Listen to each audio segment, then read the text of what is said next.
والدین کی روک ٹوک بھی ایک نعمت ہے، ورنہ اولاد جگہ جگہ ذلیل و رسوا ہوتی نظر آئے۔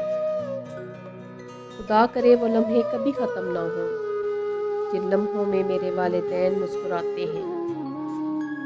سورج اور والد کی گرمی برداشت کرنا سیکھو، جب یہ ڈوب جاتا ہے ہر طرف اندھیرا چھا جاتا ہے۔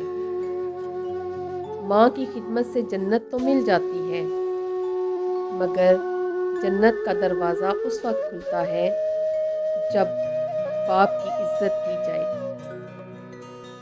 رات سوچا ماں تیرے احسان لکھوں، ہو گئی صبح کیا کیا میں نادان لکھوں۔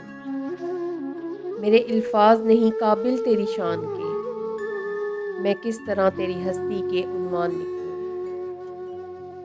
ماں کا دھیما لہجہ اور باپ کا سخت انداز ہمارے معاشرے میں گھر کے ماحول کو معتدل اور متوازن رکھتے ہیں۔ والدین کی جوتیاں سیدھی کرنے سے مقدر بھی سیدھے ہو جاتے ہیں۔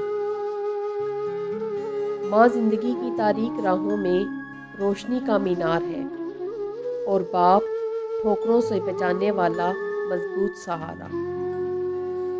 ماں سے محبت کرو، کیونکہ ماں کی پریشانی دیکھ کر اللہ تعالیٰ نے صفا مروہ کو حج کا رکن بنا دیا۔ ماں باپ کی دعائیں تسبیح کے دانوں کی طرح ہوتی ہیں، جو اپنے بچوں کے حق میں ہر وقت ہر پل تسبیح کے دانوں کی طرح چلتی رہتی ہیں۔ اللہ پاک یہ دعا مانگنے والے ہاتھ ہمیشہ سلامت رکھنا۔ آمین ثم آمین۔